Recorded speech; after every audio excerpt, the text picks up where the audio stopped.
Camère. Depuis qu'on s'est connus, trop de proches sont partis pour ailleurs. Camère. Depuis que je t'ai connu, trop de proches sont partis pour le meilleur. Mais moi je reste là, je vis, même si c'est pas facile. Et notre histoire d'amour est clean. Je vous l'ai jamais dit, c'est-à-dire qu'au centre Kinjo, quand tu entrais, tu devais décliner ton identité. Il y avait des gars toujours à l'entrée. Et moi, ça me faisait mal que mes amis, les Serges, arrivaient, ils restaient de l'autre côté, ils n'entraient pas, des fois. Tu vois? Et je te jure, ça me faisait mal parce que je me disais, ça c'est vraiment les inégalités. Enfin bref, c'est protocolaire. Les inégalités. C'était de bonne sociales. Mais le Tanga Nord et le Tanga Sud. J'ai trouvé une astuce. Parce qu'à un moment donné, j'avais pour élève de danse l'ambassadeur d'Italie. Elle m'a dit, écoute, à ta manière, elle avait toujours avec son petit caniche là. Elle m'a dit, je te donne 3 mois pour me créer une compagnie de danse. Si tu ne me crées pas une compagnie, ça s'est passé entre elle et moi, à 2. Elle me dit 3 mois. Si tu crées une compagnie de danse, je t'envoie en Italie. Tourner. Premier voyage, on a gagné 2 prix. J'ai dit, ok, compagnie de danse. Qui va être le danseur? Serge. Qui va être le danseur? Tous mes amis, les amis qui venaient me regarder là, j'ai d'abord pensé à Serge, à Loïc, à Guy Wangan, à Ngundong, à Olangue. Et tu sais ce que Guy m'a dit? Guy m'a dit un jour, il est venu à Bruxelles en concert avec Manu Dibango. Il m'a dit, quand Manu Dibango m'a auditionné, Zam, j'ai réussi l'audition grâce à ce que tu nous disais. Tu nous demandais d'accompagner la danse. Et quand Manu Dibango, ce que Manu Dibango m'a dit, il m'a dit, je te choisis parce que tu m'accompagnes quand tu joues. Tu te rappelles qu'on leur disait, nous on montait d'abord la choré, ils venaient après. Et quand il venait après, il s'adaptait. Effectivement. Et il a fait la même chose avec Manu Dibango. Tu te rends avec compte avec Salif Keita maintenant, avec plein... Il a joué avec... comment il s'appelle j'en perds... Ne perds pas ton latin s'il te plaît, parce qu'on le remet dans le goût du jour. Oui, Stevie Wonder. Stevie Wonder, il a joué avec Stevie Wonder. Guy Wanga, c'est vraiment... Et je tiens vite fait, je te coupe pas, parce que tu vas continuer la suite de ce que tu racontais, que moi-même, avec la formation que tu m'as donnée en danse et tout ça, sans être vraiment un but de ma personne, j'ai passé haut la main l'audition dans la compagnie Montalvo, qui est la grande compagnie de France. Vous allez me faire pleurer là? Non mais je le dis. Vous allez me faire regretter d'avoir arrêté la danse? J'ai passé haut la main, mais haut la main, j'ai passé haut la main l'audition. Mais haut la main l'audition, je vais être honnête et rendre à César ce qui est à César. Il est là, lui rend. Je te le rends, ben voilà, la formation que tu m'as donnée, la formation et tout ça. Parce que Martino, il n'était pas dans le genre où il va t'apprendre la danse juste, bon, on a fait le socle traditionnel. Il maîtrise vraiment les traditions, les danses de chez nous et tout ça. Mais comme il dit, pour lui l'Afrique, il faut qu'il ouvre l'Afrique. Donc il a ouvert l'Afrique dans le sens où il nous faisait de la barre classique. Nous on n'avait vraiment pas les corps pour ça. Et chez Montalvo, il ne me demande pas d'avoir le corps. C'est nous qui mangeons les beignets haricots le matin. Non, tu mangeons les beignets haricots, tu respectes le danseur. Oui, c'est ça. Il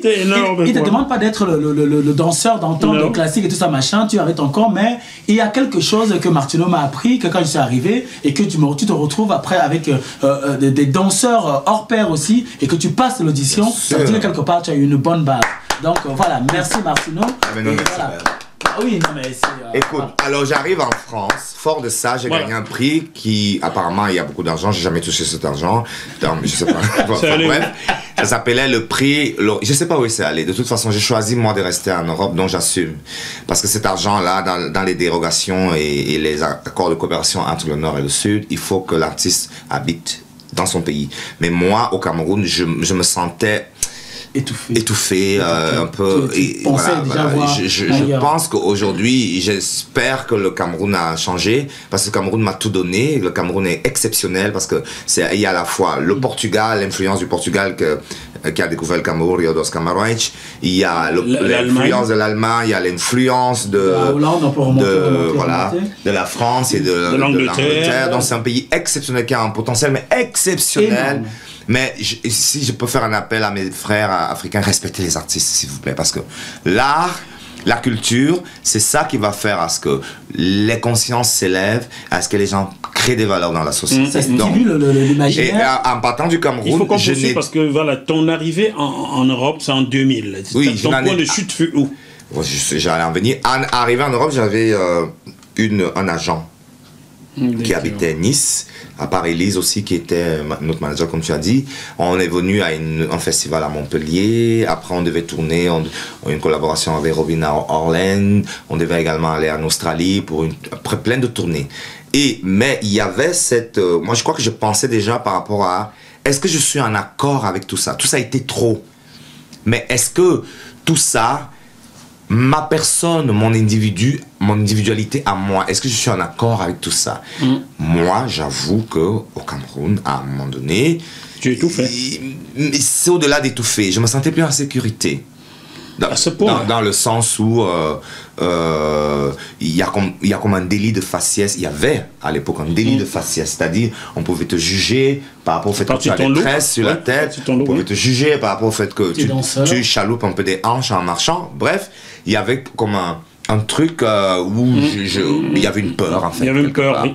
Donc finalement, les gens qu'on respecte au Cameroun, c'est que des footballeurs. Voilà, si tu n'es pas footballeur et que tu es à l'époque... Et même quand tu es footballeur, tu n'as pas droit à l'erreur, puisque aussitôt tu es encensé, aussitôt tu es descendu. Non, maintenant j'arrive en France. Je ne te coupe pas pour corroborer ce que tu dis. Nous dansions en journée, le soir vous restiez parfois à la maison. Moi j'allais en cabaret régulièrement tous les soirs, Central Casal, au Madrigal, machin truc. J'ai été agressé en face du collège Montesquieu parce qu'on me traitait de femme. Et on a tenu mon collier en or, on a tiré, j'ai cru que mon cou allait tomber. Donc j'ai été agressé au Cameroun parce qu'on me prenait pour femme. C'est un délit de faciès. Délit de faciès, parce qu'on, voilà.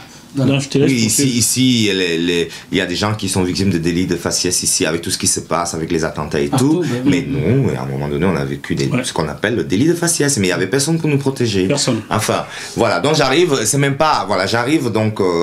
en France, je dis voilà, il y a quelque chose qui est clair dans les politiques françaises que j'interpelle. Quand on demande, les politiques culturelles françaises et de coopération, et maintenant je fais de la coopération nord-sud avec le Burkina Faso d'ailleurs, je pense qu'à un moment donné, il faut vraiment étudier le terrain dans lequel on veut que le danseur évolue en Afrique, parce qu'on veut que le danseur africain reste.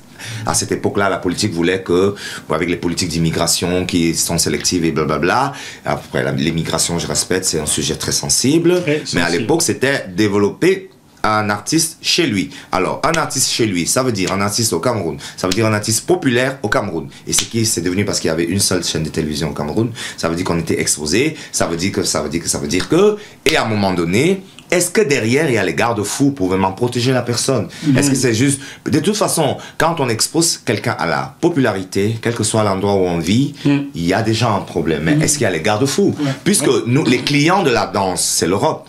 Les clients de la danse, c'est pas l'Afrique. Parce que les Africains ne peuvent même pas inviter des grosses compagnies. Voilà, déjà une. Et dans la culture africaine, la danse est tellement partout, que un danseur, à un moment donné... Peut-être dans 50 ans qu'on pourrait vivre, je ne suis pas en train d'encourager les gens de venir en Europe, pas du tout. Hein. Je pense que moi j'ai reçu une éducation, mes deux parents ont étudié en Europe. On ne nous a pas éduqués de partir, mais à un moment donné vraiment c'était trop. Et je pense que on peut vivre partout. On est des citoyens du monde. Alors j'arrive au ministère de la Culture en France, je leur explique, ok, vous me donnez le prix, mais voilà. Est-ce qu'il y a moyen de déporter le prix? Enfin bref, je ne l'ai pas eu le prix. C'est pour ça que je suis plutôt parti en Belgique. D'accord. Avec aussi Laura de Béjar et tout. La même année 2000. La même année 2000. Avec Laura de Béjar, tu parles de Maurice Béjar? C'est-à-dire, il y avait Laura, évidemment, j'ai écrit une lettre à Béjar pour dire voilà, je voulais être soutenu. Mais de toute façon, ce qui s'est passé, c'est bizarre en Belgique, c'est qu'il y avait le Jean-Philippe Van Abrou, que je remercie, qui nous avait suivis dans des tournées en Côte d'Ivoire, au Maasai. Il nous avait vus. Et lui, il a un rang de ministre de la Culture en Belgique. Alors quand il m'a vu, donc du coup, dès que je suis arrivé en Belgique, en fait, il m'a tout de suite ouvert la porte dans le circuit. Donc du coup, même étant sans papier, parce que j'ai mis plusieurs années sans papier, mais j'étais subsidié par le ministère de la Culture. J'avais des subsides. Et je donnais du travail. Donc après, le ministère de la Culture a fait pression sur le ministère de l'Office des étrangers pour dire voilà, nous on le reconnaît, il est reconnu comme chorégraphe, donc forcément il faut qu'il ait les papiers. Donc j'ai eu un séjour illimité et maintenant j'ai la nationalité belge. En fait, c'est aller tout seul, si tu veux. C'est un processus d'un suivi de... Voilà, et c'est aussi le résultat de tout ce qu'on a fait. C'est une histoire belge, quoi. Je suis bleu, blanc, belge. Non, je suis belgo. Vert, rouge, jaune, belge. On ne réunit pas toujours. 237. 237. Tu es belge. Forever. Tu es belge une fois. Belgo-camerounais. Non, belge une fois. Une fois camerounais. Encore que je veux bien ne pas régner le Cameroun, mais je ne comprends pas pourquoi il y a ce qu'on appelle... le gars, c'est mais tu vas-y pas. Non. Oh, tu dois absolument rejeter la nationalité camerounaise au moment où tu as ta nationalité étrangère. Oui. Non, il n'y a pas la double nationalité. Et ça, c'est notre débat. Non, si les footballeurs et les politiciens l'ont, il n'y a que nous qui ne l'ont pas. Oui. C'est, ça, c'est pas toi-même, tu n'as pas vu Samuel Eto'o en Vocada, tu l'as pas vu. C'est une injustice un peu... Lui, il marque des buts, tout le monde est content, non, c'est pas notre petit frère. Il y en a beaucoup qui ont... Lui, il a 2 passeports. Pourquoi toi et moi, on ne peut pas avoir 2 passeports? Quand on dit ça, on dit qu'il n'est pas. Quand ils ont dit du mal, nous ne disons pas du mal. Nous sommes de Vocada. Nous sommes des Ligues FA. Nous aimerions revenir chez nous. C'est quoi cette histoire de... Non, mais moi j'ai quand même une question pour vous. Je sais que vous défendez aussi toute une manière de voir l'Afrique et notamment le Cameroun. Comment vous voyez le Cameroun de demain? Là, maintenant, il y a les élections. Comment vous voyez le Cameroun de demain? Le gars m'a piqué. Viens t'asseoir à ma place. Par rapport aux générations, par rapport à la propositionnement de la jeunesse, par rapport, on voit l'exemple ici en France où un jeune est au pouvoir et voilà, les aînés ont laissé la place. C'est peut-être Serge qui va répondre là-dessus. Quelqu'un comme toi, en tant que journaliste, je ne peux pas. Non, mais même pas seulement journaliste. Il est une personnalité aujourd'hui. Non, je parle de moi. Camerounaise, de l'élite et aussi de la diaspora. Si tu peux donner un message à comment tu vois le Cameroun. Je vois le Cameroun. En fait, je vais pas. Demain. De demain. C'est avec beaucoup d'opportunités en fait.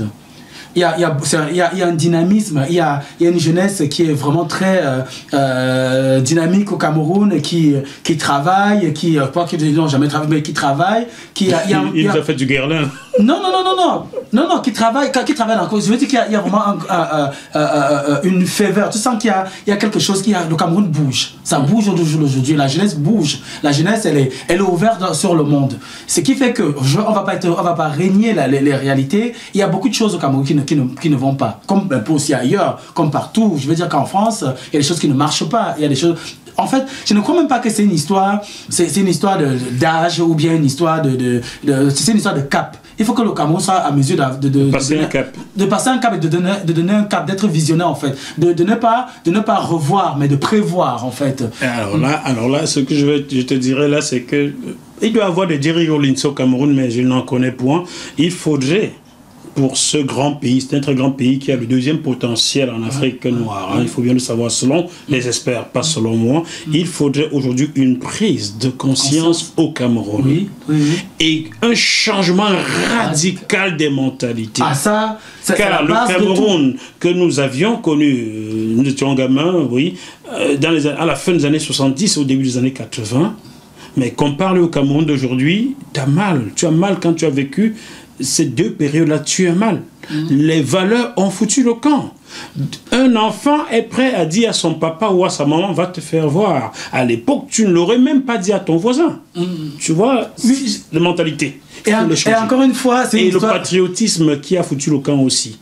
Quand nous étions à l'école, on nous apprenait des chansons camerounaises en avance, Amélie Mayo, Kadouma. On vantait. On valorisait, c'est comme ça. On valorisait le Cameroun.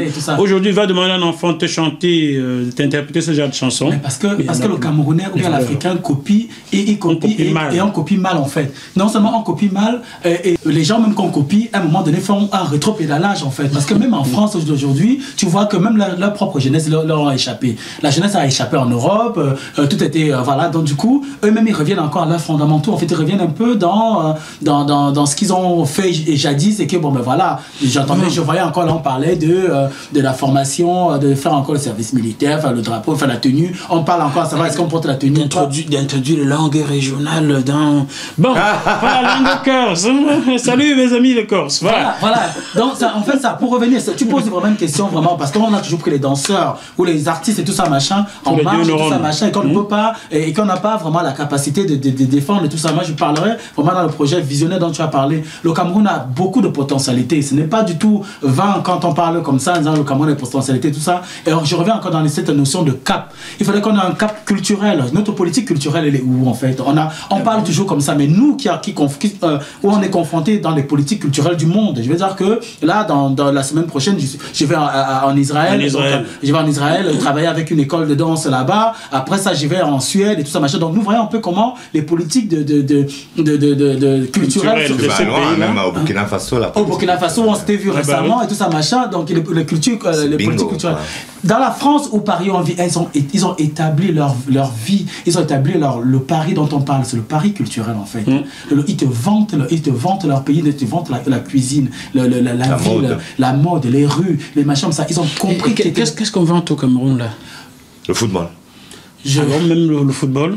Tu parles de ce football qui fait 3 Coupes du Monde sans passer au deuxième tour, là, c'est le même football là. Mais moi j'aimerais donner la parole, tu vois, à Eto'o Fils, qu'il dise un peu, voilà, parce que lui il a une très grande portée au niveau du public.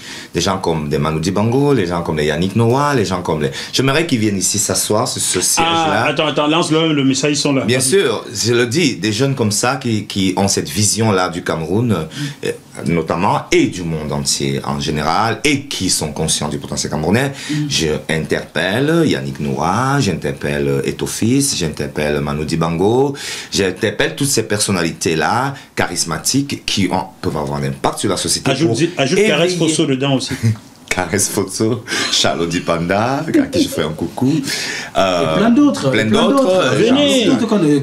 Qui sont dans le monde et qui sont au sein des structures, genre dans des très grandes compagnies de danse, dans même chez Prince, il y avait des Camerounais. Les Camerounais sont partout, même à la NASA. Comment vous voyez votre pays?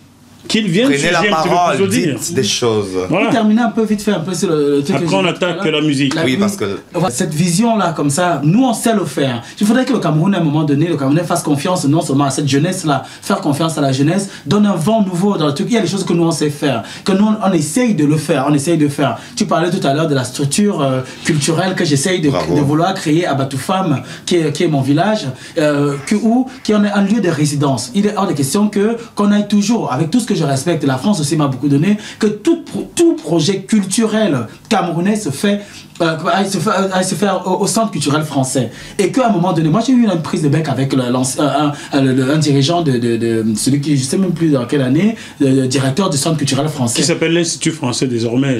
Oui, mais je ne sais pas. À un moment, on a eu une prise de bec comme ça, où il y avait un festival, il fallait s'entraîner. Tu ne débarques pas comme ça pour venir faire un spectacle. Donc, et il y avait un souci au niveau le pauvre, encore une fois avec tout le respect, ils n'ont qu'une seule salle de répétition à l'Institut français du centre-ville. Et il y a toute une compagnie, il y a plusieurs compagnies dans l'ordre d'un festival et tout ça, machin, donc il va falloir bien ajuster les horaires et tout ça machin. Le mec il a été débordé à un moment donné et il a dit allez répéter, votre pays fait quoi machin, allez répéter ailleurs et tout ça machin. Et il avait raison, hein. Il avait raison. Totalement. Avec ma fierté camerounaise, j'ai pas laissé. J'ai dit quoi? Tu dis que quoi? Je ne vais pas te répéter ou blablabla. Mais j'avais honte au fond de moi en disant que oui, il a raison. Il a raison. Où sont vos centres culturels camerounais? Il faut répéter où? C'est quoi la politique dans ce genre-là? Comment est-ce que le roulement de... Il fallait aller voir Madame Bala. Ouais, mais la pauvre Madame Bala, elle fait tellement. Elle fait tellement occupée que moi j'ai tellement pris ce sujet-là. Moi, j'ai pris ce truc-là sur moi de manière à ce que, bon, ben voilà, je ne lui ai même pas fait part. Tu as fait ta fausse fierté là. Ma fausse fierté et tout ça, machin. Et c'est l'une des raisons qui m'a poussé, c'est aller créer mon centre en fait, à Batoufam. J'ai dit, dans ce cas-là, je vais créer moi-même ma structure. Il y aura un lieu de résidence de danseurs au Cameroun. Il y aura un lieu de. Parce que moi, nous, dans les compagnies en Europe et tout ça, machin, chaque chorégraphe, chaque arrondissement, tout ça, j'ai travaillé avec la mairie de mon arrondissement en France. Tu ne peux pas compter le nombre de studios de répétition et de danse artistique, de conservatoires. Dans chaque arrondissement, il y a un conservatoire. Donc, on essaie de choper les pépites, tout le machin, en musique, en solfège, en danse, on fait tout, machin comme ça. Et c'est ça qui dynamise. Tout ça pour dire que quoi? Si le Cameroun, à un moment donné, comprend qu'il a un potentiel culturel à défendre, à valoriser. Je viens de découvrir, j'ai discuté justement même avec Madame Bala, qui est aussi dans la culture, qui m'a dit justement qu'on a le grand site, on parle de l'île de Gorée. Si elle est au Sénégal, j'ai vu l'île de Gorée. On a Bimbi Achenou, qui est le plus grand. Et tout ça, machin. Et que nous, artistiquement...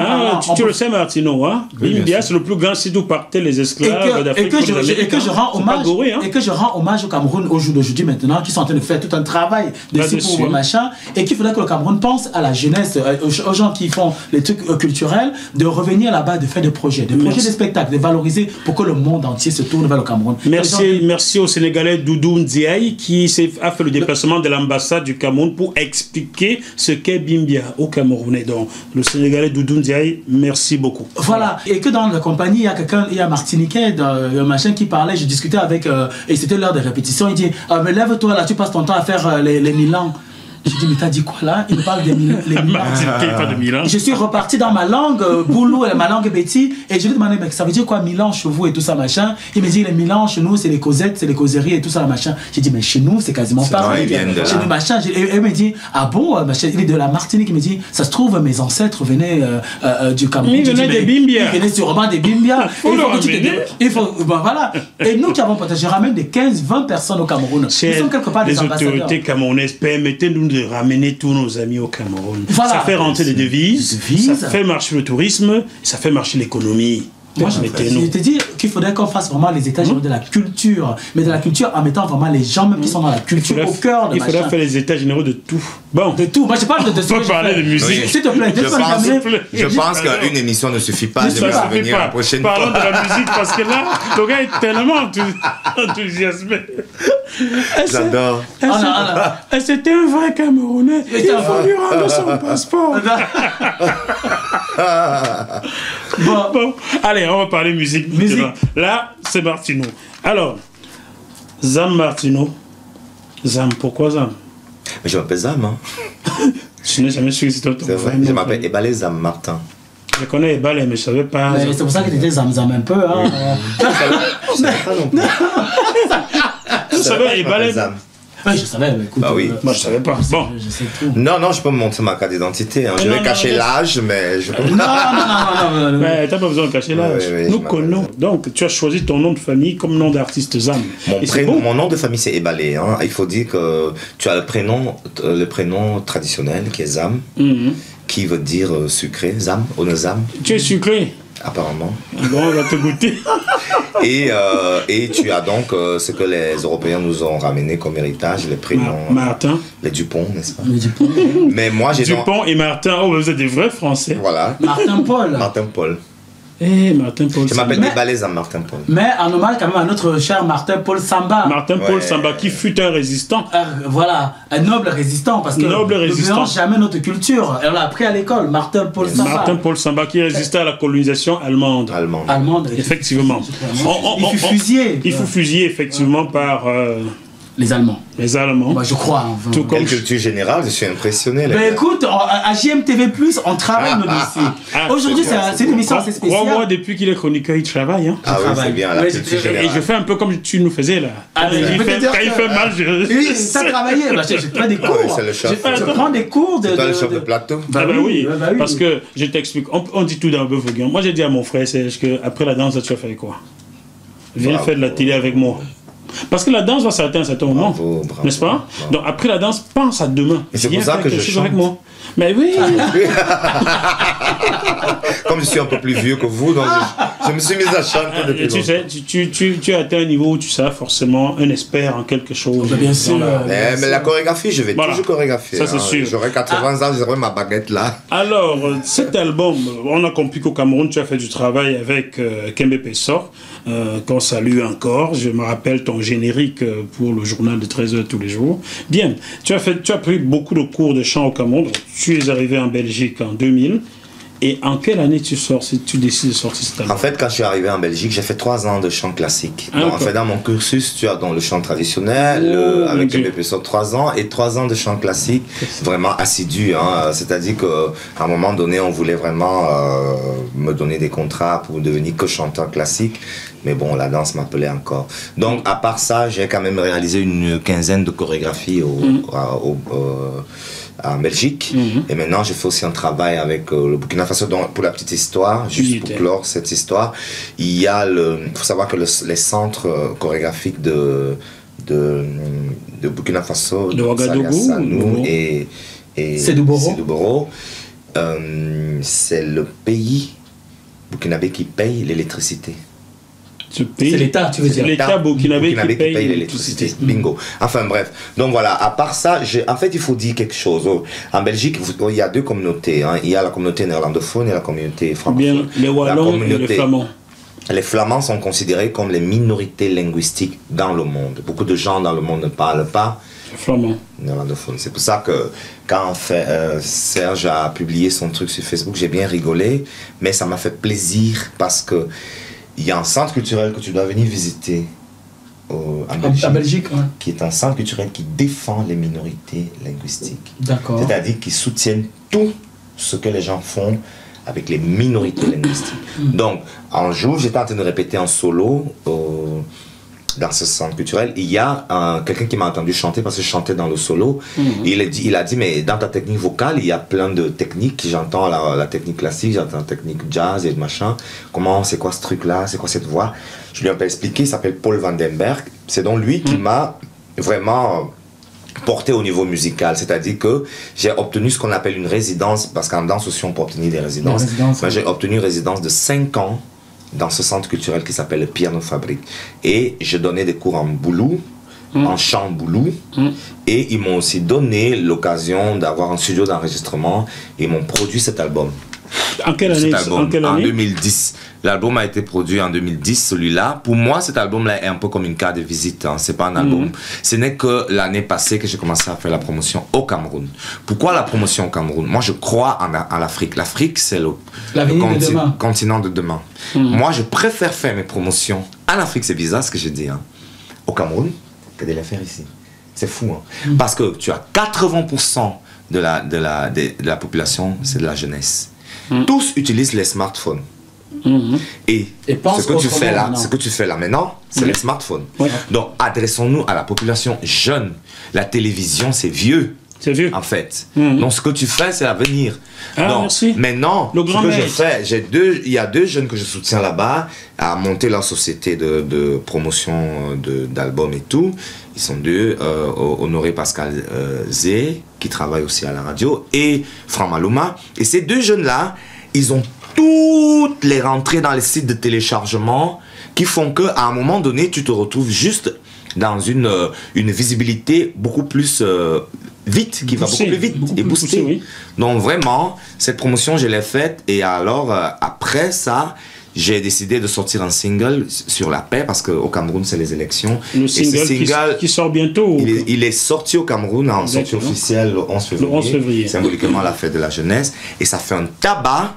J'entends les rumeurs pour l'instant. Et que, parce qu'en fait, je chante en 3 langues, en français, en anglais et en boulou.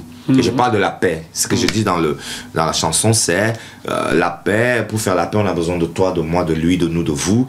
Arrêtons d'accuser les autres. Arrêtons de faire de dire voilà c'est ta faute. D'incriminer un tel autre. Faut plutôt parler du problème anglophone alors que non, il n'y a pas de problème anglophone, c'est un problème camerounais. Faut plutôt réunir.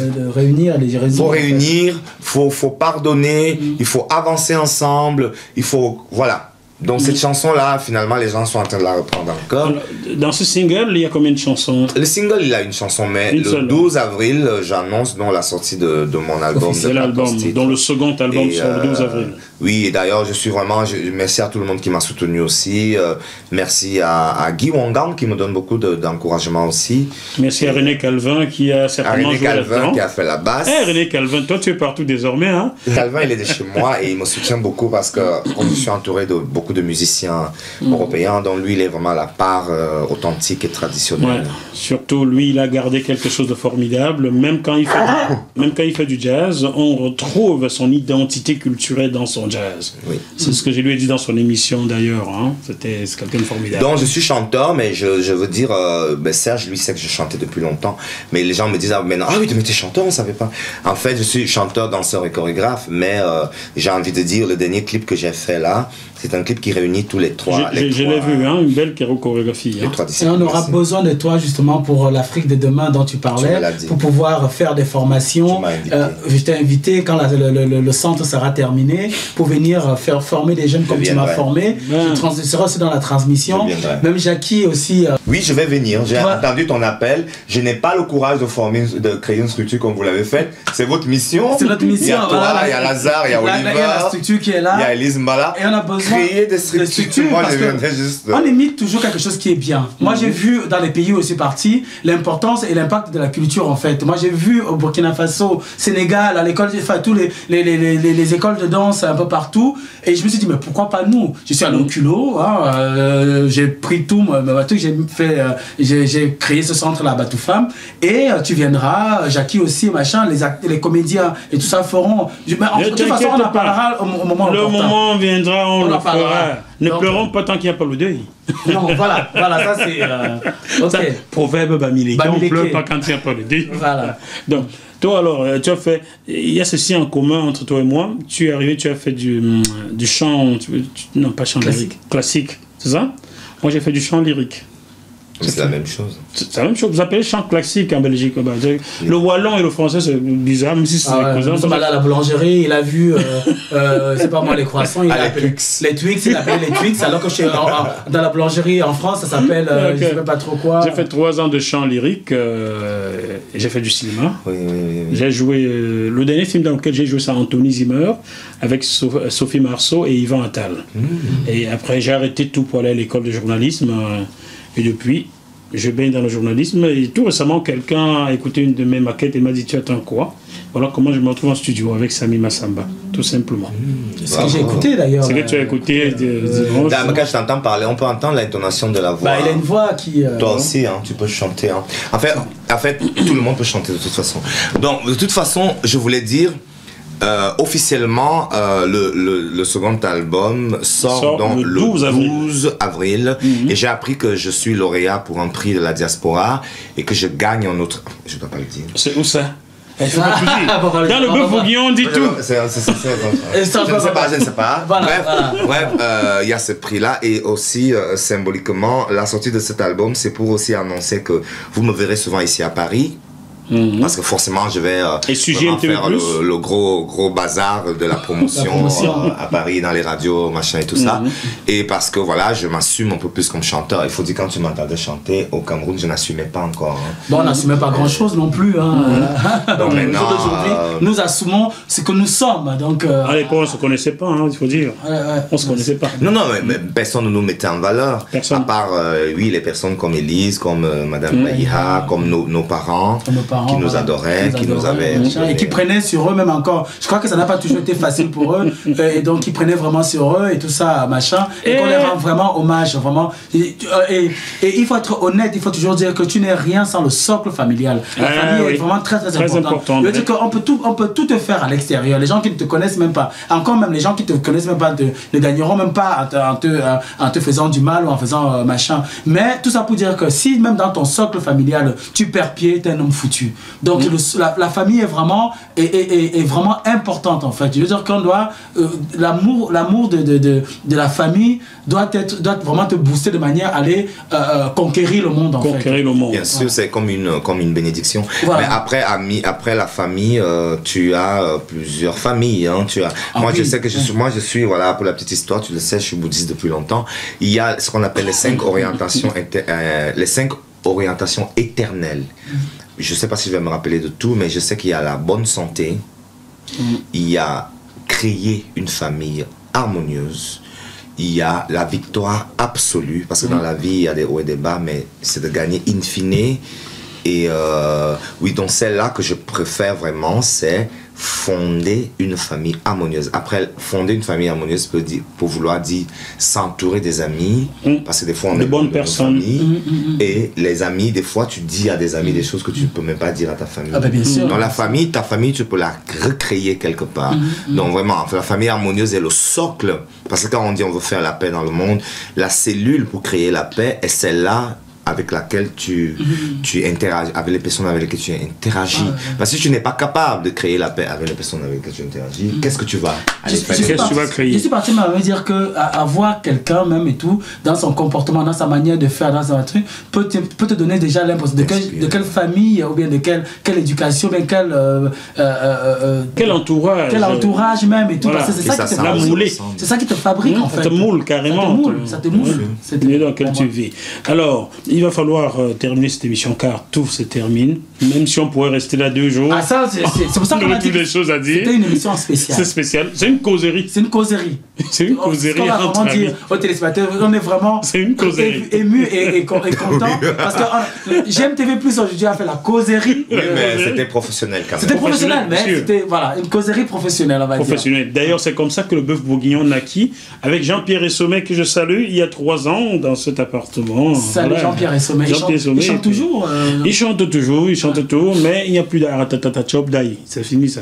Ah d'accord, non, parce que comme je n'ai plus suivi son actualité, je ne sais pas. Il chante toujours, il a sorti un album tout récemment là. D'accord.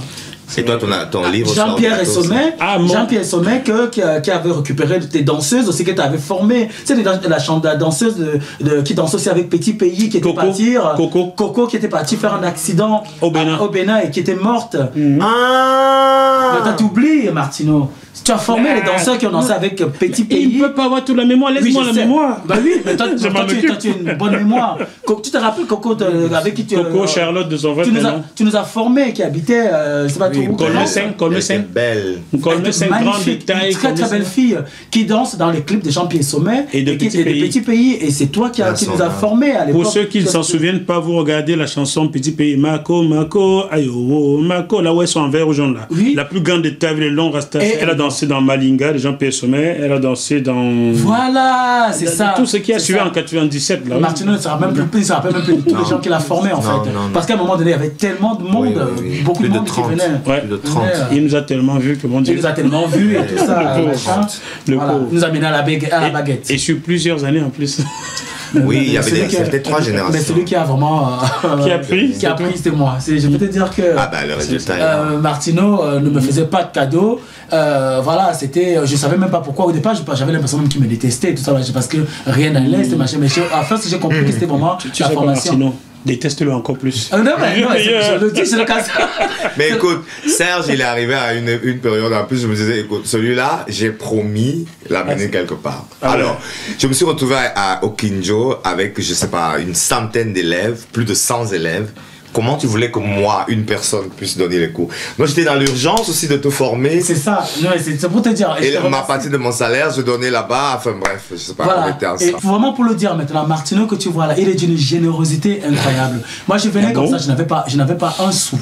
Il faut le dire, je n'avais vraiment pas un sou. Il travaillait déjà à Kinjo en fait. Il gagnait modestement. Je peux te dire qu'il prenait une partie de son salaire. Il prenait une partie de son salaire pour me faire manger, pour me donner, pour prendre que parfois, moi quand je n'en pouvais plus avec le soleil qui tape en Afrique, tout machin, prendre un peu le taxi et revenir et tout ça. Donc merci encore. Non seulement il te forme, il te donne à manger, il prend la moitié de son salaire. Je peux te dire que le salaire au Cameroun, si le SMIC il a 23 000 CFA, donc à 15 € ou un machin, je ne sais plus combien.